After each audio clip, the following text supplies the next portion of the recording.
Okay, so now Avrup will explain the prototype. So this is the homepage of our prototype. First, we start by logging into our Portis wallet. So as we can see, there's a pop-up for Portis login.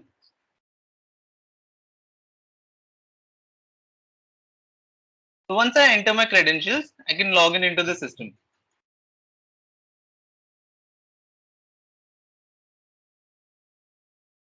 So as you can see, this is the dashboard of Limed. There's a bunch of details going on. I'll go by it one by one. First, as you can see, there's some notifications over here. These are pending approval, verified documents, total requests, and new requests. What it means actually is these are the pending requests of medical authorities asking for the access of the medical documents. You can see some of the documents, recent documents uploaded by some medical authorities for the current user.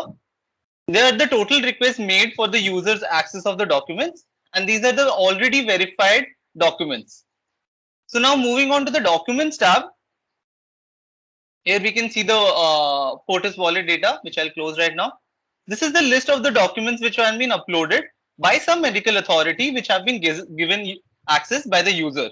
The dates on which the medical authorities access the data, as well as what is the status of the documents right now.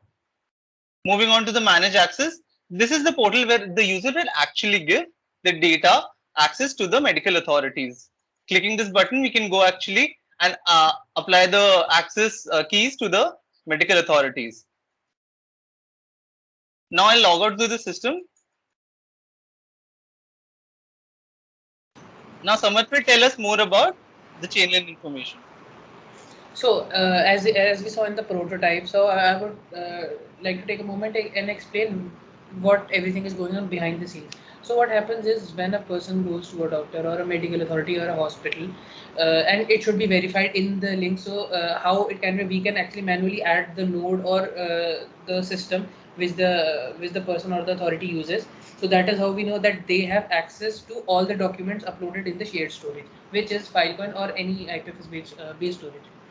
So once they take some test, for example, if a person goes for a blood test and they gather their information and they upload it to the system, it is shared, and now the data is encrypted, and the key and using NewCipher, we can actually use dynamic access control, which is a very good functionality provided by NewCipher, and we can give access to all the medical authorities, whoever like requests it, because if a person next time he goes to another doctor, so they can access their medical history there, and the person himself, no other individual except and also if a government body is requesting data in case of an emergency or anything.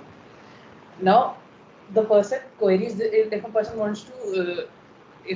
wants to like know their medical history, or they want to view their report, they need not go to the doctor again, they can just query the report, and now there would be like many documents in the shared storage. So this process can be simplified by using the graph, and what it does is it will create a subgraph, and using that it will provide an API endpoint using which the user or the decentralized application which the user uses, they can query the data, and that is how we try to ensure that they can get access to their medical records as fast as possible.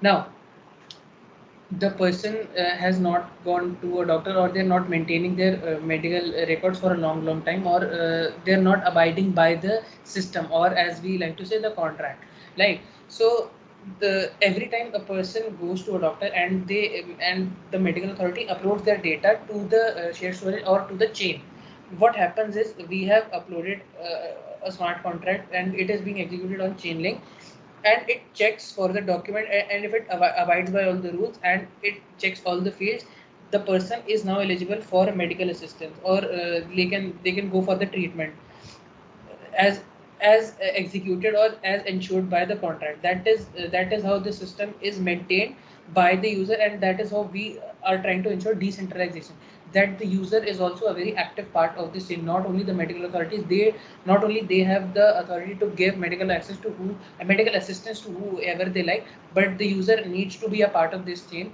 and they need to act as a active node in this chain in order for this to work. Over to you, Anmol.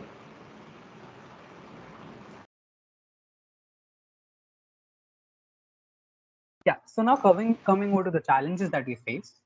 The biggest challenge that we faced was the implementation of the encryption and the role-based access system using NewCipher. More on the challenges will be explained by Abhiru. Over to you, So Abhiru. one more bigger challenge which we faced while creating the system was, as you know, medical data is very random and it's not structured at all. Each report has a different format and each medical test has different values mentioned in it.